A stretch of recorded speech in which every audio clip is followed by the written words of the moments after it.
All right, so we will begin the art of resilience for professional coaches. So this is not alone for coaches. It's resilience is something that is required for every individual, every human being.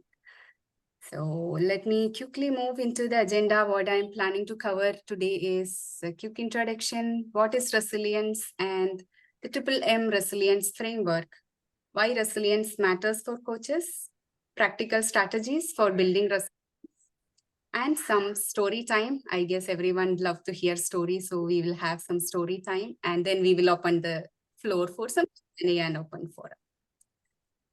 So introduction, I heard from you all on the introduction side. So I'll give a quick introduction. Some of you know me, some of you doesn't know me much. So I am Remya Krishna Kripa, and I work as a mid-career accelerator coach where I help the mid-career professionals to accelerate their career and find that fulfilling career. So before my history of experience comes from the IT agile management areas. Outside the profession, I have quite a lot amount of interest, and I would like to highlight one that is on the healthy lifestyle, where I practice yoga, dance, and a healthy lifestyle. So this one was not there earlier. It just happened on the course of time.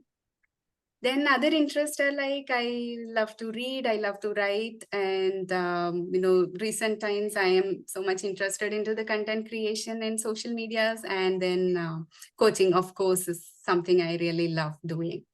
So this is a bit about myself, and I think we will go into what is resilience. So let's make this as an interactive session, so you can just unmute and share your comments anytime, okay? So I'd like to hear what is your opinion on when you hear the word resilience? What is that one word comes to your mind? Two words, bouncing back. Mm-hmm. Any other thoughts? Yeah, it could even be something like a band which comes back, or elasticity. Mm-hmm. Yeah. As required, you stretch yourself and then you come back. Okay. And of course, in the process also, see how you're moving forward. Okay, cool. All right, so whatever you guys shared is like anything else, anyone else want to share? What comes to your mind? Yeah. So for me, Remya, I think is that how you say your name? Remya? It's Remya, R-E. Remya, yeah, yes. R-E, that's what I say. All Yes. right. So Remya, for me, I think I'm a more of a visual person, and what is coming to me with that toy, when you kind of touch it and then it comes back and then it falls. So that is what is coming to me. And of course, I think the one word, if somebody had to describe, is to stand up again. I mean, not one word, a sentence. To stand up again, gather yourself, stand up again is what is coming to me. Thank you. Okay, yeah, right. So whatever each one of you said is right in terms of resilience. So before going to the word meaning, I'll just show a picture. This kind of pictures were very common during the pandemic time, especially. So everywhere in the social medias, it was spreading like a plant who grown up, irrespective of its circumstances. So when we see this picture, its surroundings is like maybe very uncomfortable, or it doesn't suit to the plant. It doesn't support its growth maybe. But the seed decided it will grow as a plant. And then the plant decided, I have something beautiful in me and I'll take that out. Whatever is my surroundings or situations, I'll show my true colors, and I will, be that beautiful essence what I am. So resilience is exactly that. Irrespective of the circumstances or the challenges or whatever is the situations, you are showing your true essence. And that essence is like this picture for every being. That essence is like very powerful and very beautiful also. So if we see the meanings of words, it's like thrive in challenging situations. Doesn't matter whatever the situations, you thrive in that situations. And you mentioned, Neera, it is about, elasticity, right? So you guys said it is bouncing back from the setback. So elasticity is like, to an extent, it is right. but it's not alone coming back to its original form. It is keeping moving forward also. That is resilience adds to that. So somewhere I have read this post also, like, don't compare resilience to elasticity, because a rubber band, it comes back to its original state only, but resilience, that helps you to move forward a bit also. And adapting to changes. So if anything happens, change is always uncomfortable for anybody. So humans are built to resist changes. So if anything, even if it's a small thing, even if you have to get up from your seat, you feel uncomfortable. So that much is our response to changes. So being resilient really helps us to adapt to the changes. And the most important one, not ready to give up. Our mindset, a fighter mindset, that I am not ready to quit. Don't quit is the keyword here. If you quit, then nothing or nobody in this world can help you out. If you did not quit, at least there is 1% chance that you can come out. So this mind state is very important, and resilience is that not giving up attitude. So let's now move ahead and see what is the triple M resilience framework. Any guesses anyone want to do on what are these M's? M. I'm guessing here. Is one of them mindful? Okay. Any other guesses? Anyone? Is another one malleable? Okay. You want to put one more M? Thinking. Then you can create your own framework actually.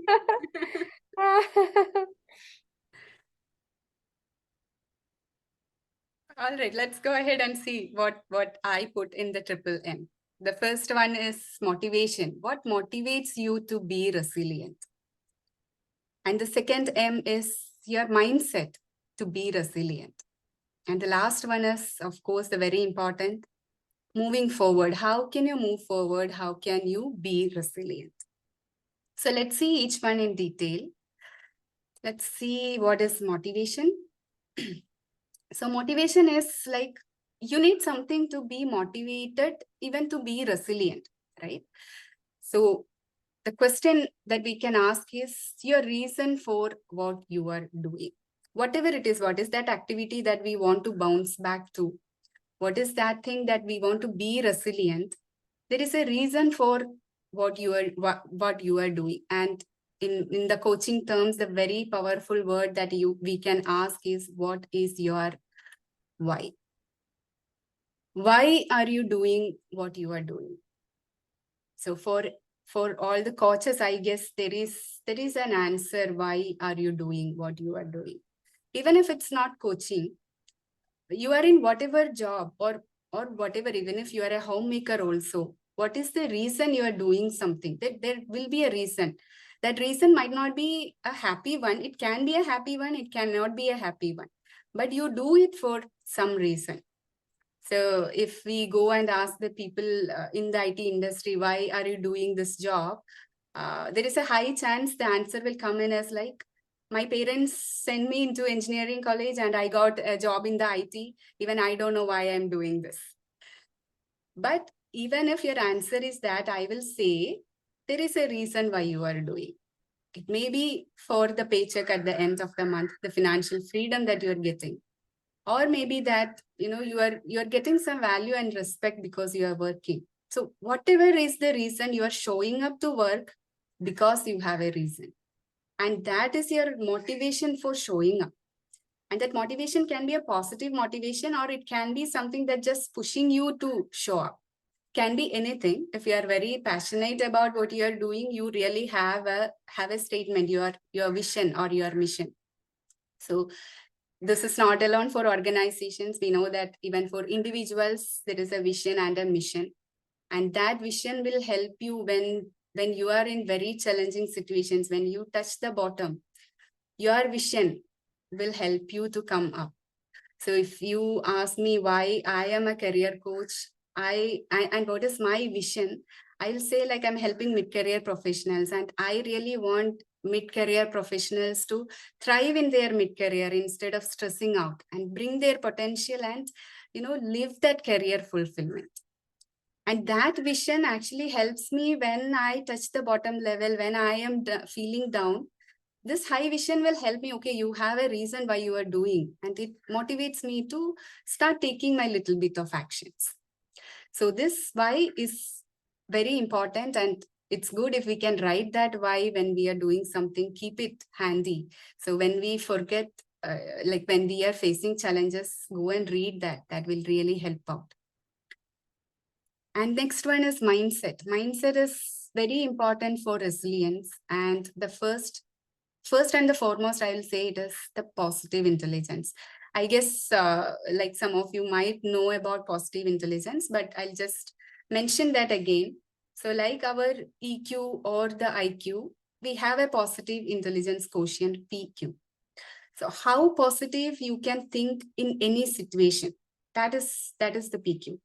And like any challenging situation, how can you find that opportunity or a gift in that situation? That will be your positive mindset, right? And that helps you to be resilient. So, but when we are in a challenging situation, it is very hard to find positivity. Even if we are in a tough conversation, it is hard to find what is good or find that positivity in that conversation or in that situation is very difficult. But if you work on your PQ, enhance your PQ brain, it will help you to, handy that whatever qualities you have, it will help you to identify something positive from that situation. And that is very important for our resilience. If you feel like the situation is very challenging and it's very easy for negative thoughts to enter at that time, because already we started to feel that this is a challenge. Then when we just give up, negative thoughts will like enter so fastly into us. So always try to maintain that positive attitude, increase your positive intelligence. The next one is managing emotions. Managing emotions, if to the deeper level, if we see what is resilience is highly connected to the emotions. You are thriving in a challenging situation means what? Like your muscle courage you're showing, that is related to the emotions. So how can you manage your emotions? If something challenging happens in that situation, there may be an outburst of sad emotions. At that moment, how can you manage your emotions to not dwell into that? Instead come up somehow, manage those emotions. And even in a conversation, if you are just reacting instead of responding, then you're showing that outburst of emotions. Just take a pause. How can you, just couple of seconds also, just take a pause and then respond instead of just reacting to a situation. That is managing emotions. And that actually helps you to think instead of thinking that there is no solution to this. Is there a solution? In that couple of seconds, our brain also helps us to figure that out. That's where the resilience comes when you are managing emotions. And this one, as we said, don't give up. Don't give up is a mindset. It's a very strong mindset that I am not ready to quit. So failure is actually part of the journey. Failure is not the opposite of success. Failure is just a trial that I did not get the expected outcome. But if we take failure as like, okay, I am not good for anything, I'm not able to achieve this, then you're quitting. You decide to quit yourself. Nothing can help you. Even if you did not get the outcome, even if you are a bit low, don't give up. Keep that mindset that I'm not going to give up. I may be on the lower level today, but I can try tomorrow. But if you give up, then that possibility does not exist. So always have the mindset of not giving up. That's very crucial. And in the third one, moving forward, the first and foremost is taking actions. Even if it is the little thing that you can do, just do that.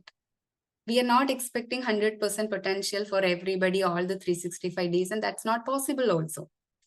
Even if when you are down, what is that very least action that you can take? just go ahead and take that. That helps you to go ahead without giving up. That is very, this small action is actually a very important part in resilience. This adds up to the success. The next one is creating SMART goals. SMART goals is the specific, measurable, achievable, realistic, time-bounded goals. So the SMART goals are usually in the corporate world, they use a lot of this SMART goals. As I came from that IT background, this is highly related to the appraisals and all of that. So usually people doesn't like this word of goal and SMART goals, but I will say it's a very helpful thing. It's not alone for our career goals or for big things. We can apply this even for the small little things. Just for example, you want to save your time for shopping. Okay, you just have 30 minutes of time and you want to make that very effective. What you can do is like, you write down the things that you want to buy, and you know that you need to buy this from different shops. Okay, and you have an idea that, okay, I can cover this in 30 minutes. So you're going with the specific list of items to the specific shops, and you are trying to complete it in that specific time. So you have a goal to achieve so that it will not waste your time. So the goals actually helps you to not waste your time, and little by little you can take the action also. So I just said as a simple example, but this is applicable to anything. If you are starting your coaching business, start it like that. Create a goal for this much period of time. So what happens is, when you have a goal, you know you need to do this little bit of actions every day. Even if you are very down, you will go and just take that little action. It helps you to go in that direction. The next one is showing up. Showing up is like, it's very important in resilience. Just show up. Even if you are 0% energy level, just go and show up in whatever things you are, you want to show resilience in. Just show up. It is such a powerful thing that it adds up finally. You won't even know when you're showing up what is happening, but one day the results will come like a huge thing, and then you will realize, okay, it is because of I was just being showing up. So as coaches, I'll say, like, the social media presence or the LinkedIn presence is like, we give a lot of importance to that, right? So even if we cannot write a big post, just go and show up. If create a content plan, which days you want to post in the LinkedIn, and on that day, show up, just show up, whatever happens. Even if you are able to just write one line, do that. That's very powerful. So showing up is very important in resilience and in moving forward. And the mental toughness, like we said earlier, on the mindset also, like building mental toughness and building courage muscles is like, that is the key for resilience. And how can we do that? There are some, we will discuss that in the practical strategies. But mental toughness, little by little, even you build that mental toughness, that will really help you to be resilient. And the important thing is, keep moving forward. Whatever happens, just keep moving forward. And on this word of keep moving forward, there is a wonderful quote that I always remember when I am not able to, or when I'm stuck in situations and I have to show up. This is something that always inspires me. This is by Martin Luther King Jr. If you can't fly, then run. If you can't run, then walk. If you can't walk, then crawl. But whatever you do, you have to keep moving forward. So this comes to my mind whenever I am stuck. So this helps me to have that motivation to at least do that very, even 0.1% of what I can do. Now let's go and see why resilience matters for coaches. So for coaches, actually, this helps in two ways. If you are a resilient coach, one, it helps you as a person, being a resilient person.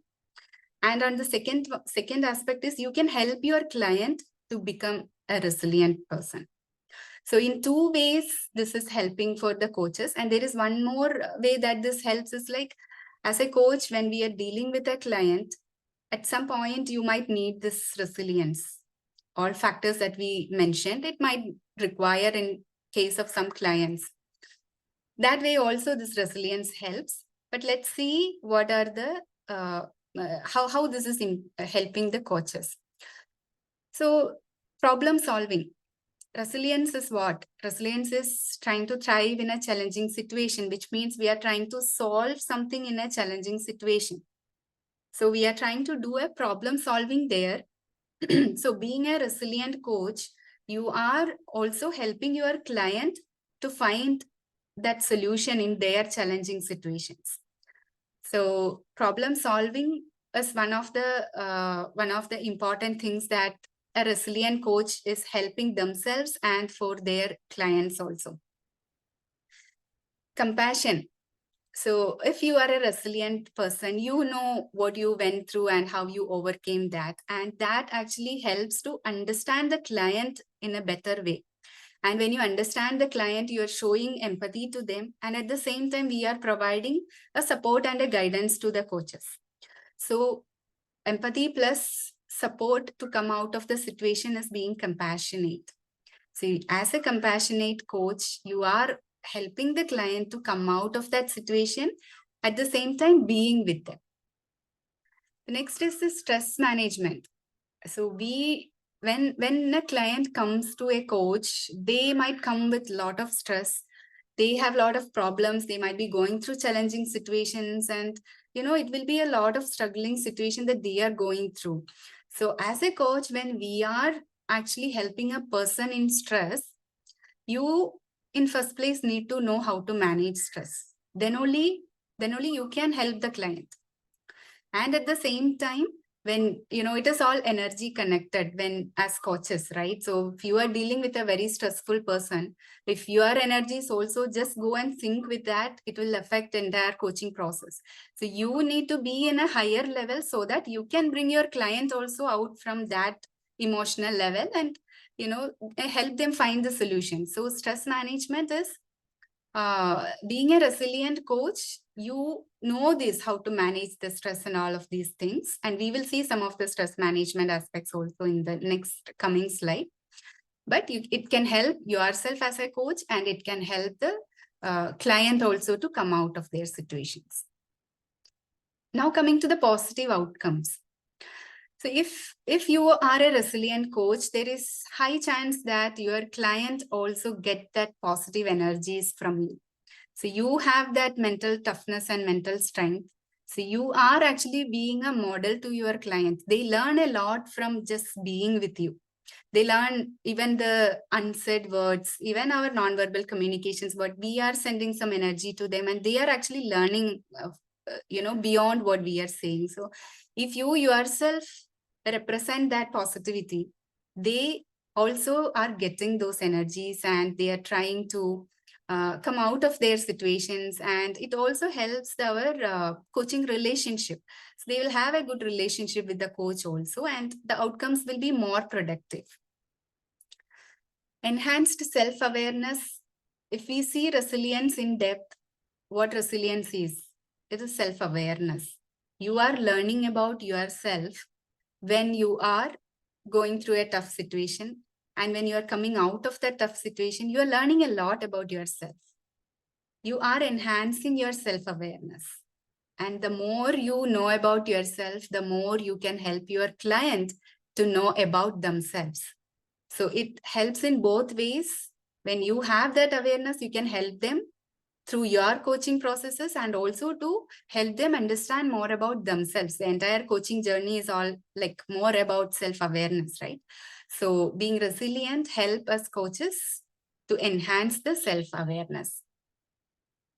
And I would just like to, read this sentence now, like in summary. Resilience is an important topic for professional coaches because it equips them with the skills and knowledge to help their clients thrive in the face of adversity. By enhancing their clients' resilience, coaches foster well-being, effective stress management, and positive coaching relationships, leading to improved outcomes and overall success for both the coach and the client. So being resilient, like really helps both the coach and the clients. Now let's see, like we have seen why resilience matters for coaches. We have seen the framework of resilience also. Now, if you ask me, how can I build resilience? Are there practical ways that I can build resilience? Yes, of course. Let's see, there are a lot of them. I just picked few of that. One is enhance the focus and awareness. So when you're being resilient, you are actually focusing on something and you're bringing up the awareness. How can you do that? Being mindful, and there are mindfulness practices and meditations that we can do to enhance the focus and the awareness. And reflection, like as coaches, you might know the importance of reflection. Reflection is a very, very powerful tool that anyone can try. Because when you are going through a challenging situation, you go back, or at that situation, it may be tough for us to evaluate all the possibilities and things like that. But you come back and you do a reflection on that. It might open up a lot of solutions, lot of, you should have done this in another way. And the possibilities will open up if you do the reflections. That actually helps you next time when something happens, there are more options rather than saying, oh, I cannot do this. There are more options for you. So that is the power of reflection. It's very effective to start building the resilience.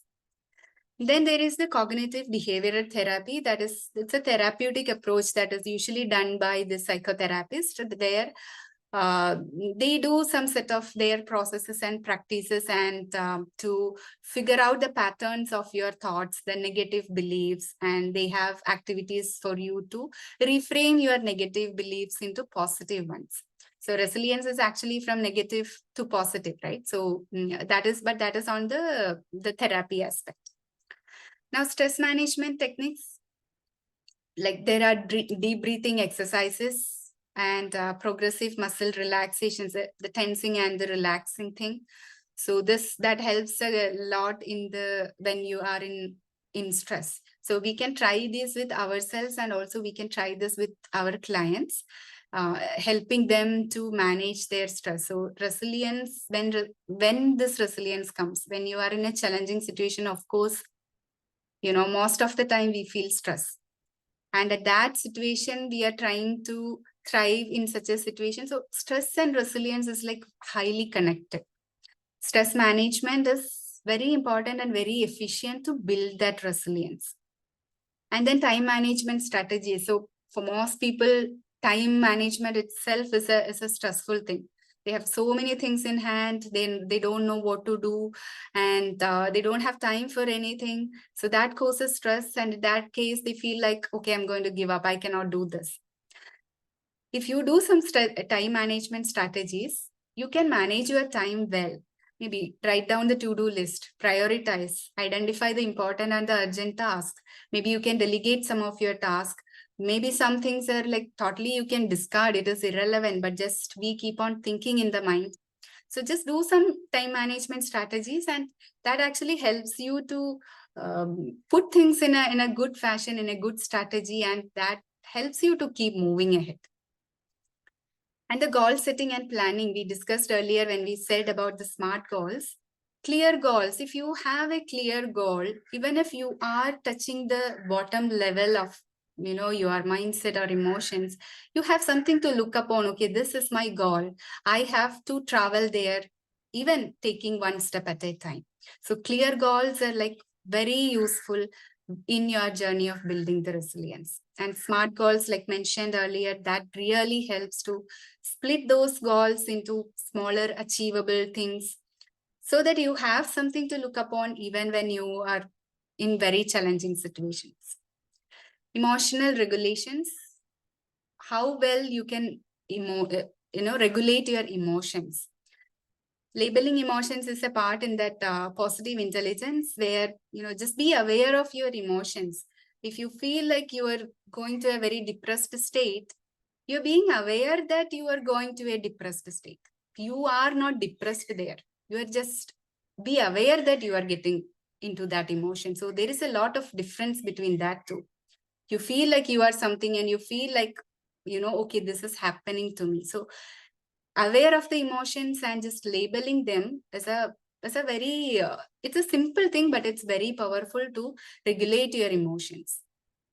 Then emotional self-control, like I said earlier, instead of reacting, just pause and respond. If you are in a conversation, you are in a tough conversation, most of the time we just react to what we are hearing.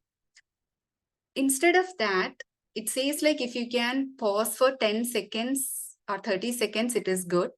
But for me, 30-second pause is like an eternity. So I can never do that in between conversations. But what I do is like at least a 2 to 3 minute pause. So I am also fine with that pause. So identify your own comfortable state, how long you can be in that pause in the conversations. And that really helps to balance your emotions. So you get that time to think what I can respond and then respond. That will entirely change the situation also. The next one is healthy outlets for expressing feelings. Find that person whom you can express your feelings. So at times when you are in a very challenging situation, whatever knowledge we have or our mindset and our self-motivation, nothing will work at that time. It won't kickstart by itself. In such cases, if you have somebody whom you trust and you can vent out your feelings, that will act as like, that trigger to again restart. So find that person. If you don't have anybody, I will say like we are in a wonderful space of surrounded by coaches. Coaches can give that non-judgmental space that where people can really express their feelings. So as a coach, like recently also, like my clients shared, I have never shared this with anybody. You are giving me that non-judgmental space. So I am sharing my lowest point and my highest point. So you guys know when we are trained to give that non-judgmental space, right? But at the same time, we are also surrounded by a lot of coaches. We are in a blessed environment. Just in the community also, you go and tell, I need a coaching session. So many are ready to give that. So that's actually a blessing for us. Just utilize that whenever we need that also. That's very important. Some more strategies is like problem solving. Like I said, being resilient means you're trying to solve something. In that case, utilize the critical thinking aspect. You analyze the situation, you reason with that and find out the possibilities instead of giving up. Instead of, thinking that this is the end, do that critical thinking, find out the possibilities. And something that can help us is like, don't see the feasibility of doing or achieving that things. Just find out the possibilities and then you do the pros and cons. That will give you more options actually. Then the next one is decision making. So decision making is even as a human being or as in some responsible job roles, decision making is very, very important. I have seen in my career people in high responsible roles, they are afraid to take decisions. So when they delay that or when they are afraid to take decision, that affect a lot of people below that. And that's, it's a very bad situation. How this is connected to resilience is, if you start taking decisions, you are actually owning that. Whatever comes after that, you are owning that because it's an outcome of your decision. That slowly help you to build that courage muscles, build your, mental toughness. So start taking little by little, even take the decisions that will help you to build those mental toughness. Then physical health and well-being. So if we imagine a situation where we were down or when we were put into a challenging situation, observe what happens to our body. All the emotions like energy start to drain. We feel like we cannot even stand in that situation. So the physical reactions are also existing when you are in a challenging situation. So if you are not physically fit person or physically healthy person, already your emotions there are causing a toll on your, physical, affecting you physically. If you're not physically fit, it's going to affect you again, double impact it is going to make in the body. That happens with people who are very stressful, right? If you have seen such people, they invite a lot of diseases just by being stressful, right? So that is the thing. So physical health, keep that, watch out on your, do these exercises, do a balanced diet and adequate sleep. If you did not get a proper sleep yesterday, today it's going to affect in all the activities that you're doing. In that case, if you're put into a challenging situation, you feel like giving up. We don't feel that energy to work, right? So that is how this is connected to being resilient. And self-compassion. We know to be compassionate with others. If somebody is in a struggling situation, most of the people, I'm saying, like, they know to show that kindness, empathy to others and all of that. But when it comes to us, when we are in a challenging situation, first thing is we take the blame, and we take that so harsh things on us. We become so rude to ourselves. We forget that this compassion is for us also. Understanding ourselves and saying that it's okay. If I am on the lowest point of my emotions today, it's okay to be like that. Accept yourself and your situation is like very important. So treating oneself with kindness and understanding, especially during challenging times, like it's like how another person say thank you to you for being with them. We ourselves will thank ourselves for being with us in the challenging situations. Then the mental toughness trainings, like there are some real time, some people does the real mental toughness training where they are put into the real time challenging situations for training and how they behave, things like that. That is there in practice. But I will say, like, on day to day, how can you bring that mental toughness?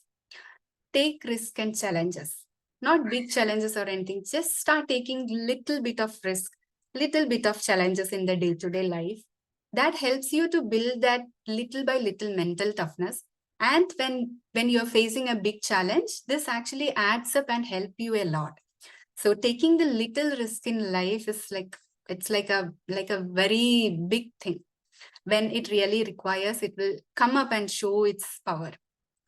So the more challenge that you take in life, the more mental toughness you will get actually.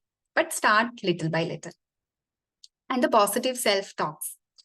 What are the self-talks that you are doing to yourself when you are in a challenging situation? Are we telling ourselves, okay, I tried. No, it's not going to happen for me. I know that there is a wonderful opportunity for me to grow my business, but I'm telling myself, okay, it is good enough, but I don't think I can do that. It's the same if somebody is trying for a job. They try sometime and they're not seeing that result. They start to tell like, okay, there is something wrong with me.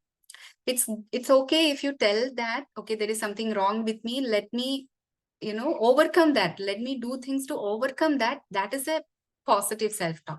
But you feel like, okay, I'm not good enough for anything now. That is the wrong thing. So watch out what self-talks you are doing to yourself and learn from failures. Failure is like, it's just a trial. It's not the end. The real failure is when you say, I quit. Until then, it's not a failure. It's just that, like the person who invented the light bulb, Thomas Alva Edison, he says, I did not fail 10,000 times. It's just that I figured out 10,000 ways that this did not work.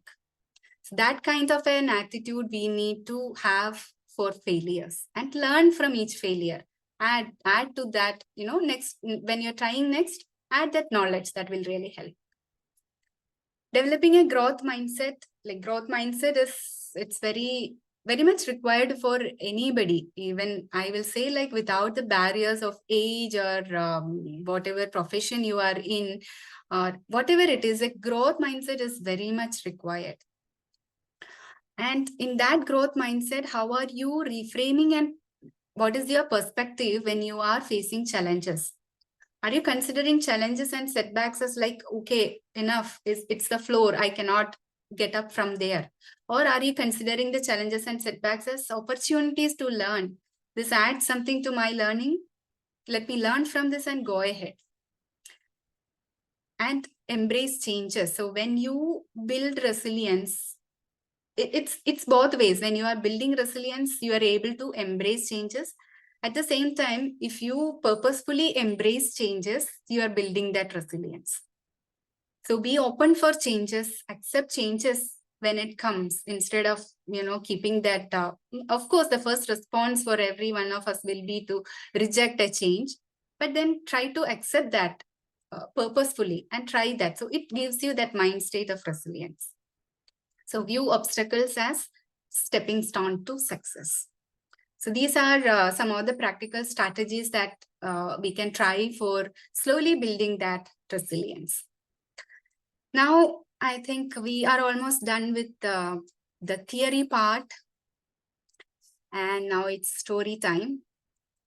And I think after this, we will just open the forum for any Q&As or anything that, to hear from you guys on what is your story of resilience. So let me just stop sharing, and I will share a little bit of story on a personal story on what resilience means to me.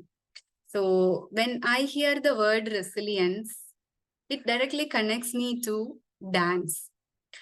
Why this is because I said I love a healthy lifestyle when I said about my introduction, right? So this happened during the pandemic time. At that time, the world was open for this online classes, right? So at that time, I got to see a webinar for a dance, and I really wanted to learn classical dance. Not for anything big, but I just wanted to dance like how a professional does. Not in front of a big stage of audience or anything. Even in my room, if I'm doing, I just wanted to do it like how a professional does. And when I got this opportunity, I just joined the webinar one time, and then she said she has opened classes, like online classes. So it was like, I have to decide now whether I should go for joining the class or not. So it was, for me, it was like a do or die, because I know that if I want to learn dance, this is my last chance. After this, I'm not going to do this. And finally, I decided I'll join. And I joined the class.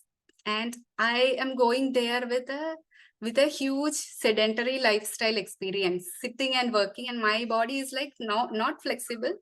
And before that, I was not at all doing any exercise, because I am already in a slim nature. So I thought exercise is like not required for me. It is for weight loss only, right? So why should I need that? So I never did anything.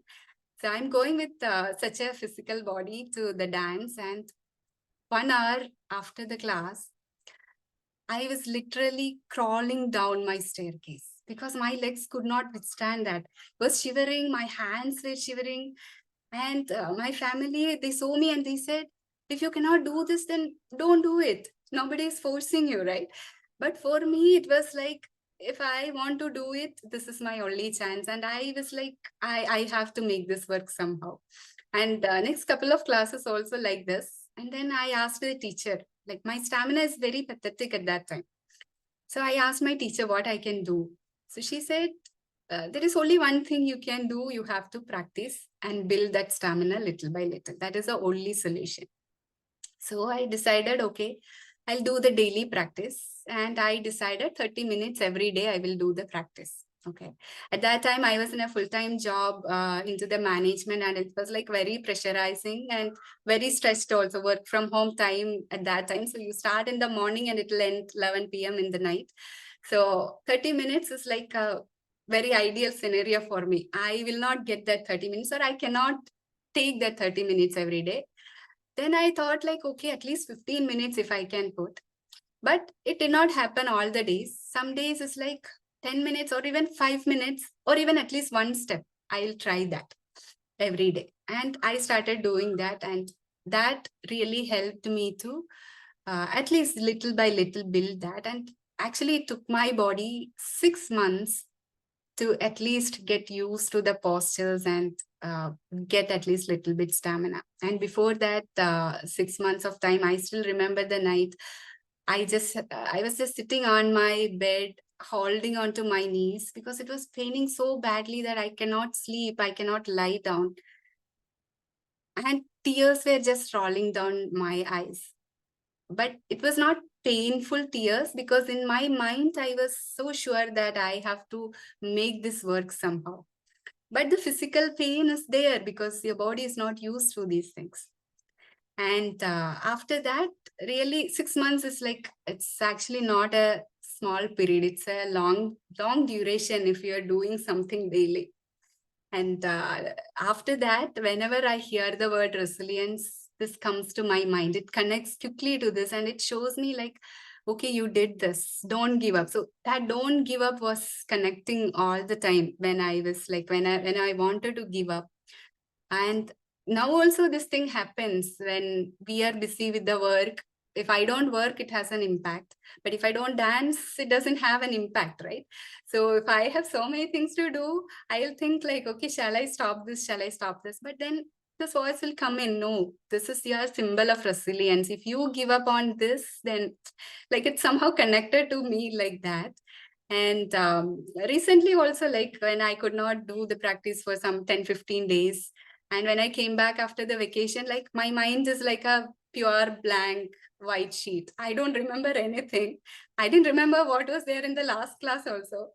So I was like, before my class, I was like this child who says like, oh, mommy, I have a stomach pain here. I thought, okay, this will not work out. And then I thought, okay, if the teacher cancel the class, then it's good for me. So I don't have to take the blame, right? But both these things did not happen. And at the same time, there is another voice that says, it's okay, you just show up. If you quit, then you're not going to come up from there. So just show up. And finally, I just showed up. I told her, like, my mind is blank. I don't know what I'm going to do. But these good teachers are like coaches, right? They know to take that potential out from you. And actually it was not a bad class. I was able to do it because our brain is not a blank paper. It is there. It is just that in front, it is not coming up. And we have the muscle memory also. So daily practice actually helps to store all of that beyond our reach, beyond our mind. It is storing there in the physical body or in the mind, in the emotions. So this triple M formula, actually it came from my own experience of, first is motivation. What is my motivation? Motivation might not require to be a big thing. It is that very small little thing. My little ambition to dance like a good dancer. It's very small, but that had the power to link it to the resilience. And second one is our mindset. I was not ready to give up. I was ready to like, I'll try. If my leg breaks, then it is like I have to stop it. But then I was just keep on going there. And the last one is like the actions or whatever, how you are moving forward. So those little actions I took. So, and this resilience, not alone in dance. Because of this, it actually helped me in my career also, my life also. When I was so struggling in the work front, it helped me to, I had this feeling, right? I know what resilience is and this connect. I know that I can push little bit ahead. So I was doing that, like Neera said in the beginning, stretching, right? Stretching and then trying to make that little move ahead. And this one actually helped me in two ways at that time, because dance is a physical exercise, right? So I had to show up at that time. I go to the class with a very dull mindset, but after that, I get so refreshed in the mind. So we used to hear this thing like, if you are very down, if your energies are low, do some physical activities. It will come up, but we won't be in that mind state to do that actually when we are down. But if we do that, it really works out. So these are my stories. Whenever I hear the word resilience, it connects me so much into this experience. Yeah, that's what I wanted to share as my story. Now we will open the forum to hear from you guys. If you have any questions or you want to share. Thanks. I think Preeti has left. She had to leave, and I also need to leave in the next couple of minutes, but I want to take a minute or two to quickly commend you, because anything that comes out of our own thinking and our own experience speaks louder. And I thought that was what was happening during your session today. Everything, because you've experienced it, it's been in yourself. It came out. So your 3Ms also completely connect because of that. And while I was listening to your story, it helped me connect with so many of those 3Ms in my own head. We won't have time to connect with them right now because I know your session time is already kind of getting over. But yeah, thank you so much for sharing. I think I love the way you kind of talked through it. And even though a lot of it seems like information available, the very beautiful way you've kind of put it together and it came to life because of your own personal experience of how you know how it's kind of resonated with you. So I've taken a few things down in my own experience while I was listening to you. So thank you, really appreciate that, Remya. Yeah, That's thank you, Nora. Thank you, Remya. It was wonderful. Thank you. Cool. Thank you guys. Then maybe Bye. we will see sometime later in some I'm other. sure. I'm Yeah. sure. Thank you so much. Bye bye. Have a good Thank day. you. Bye. Bye.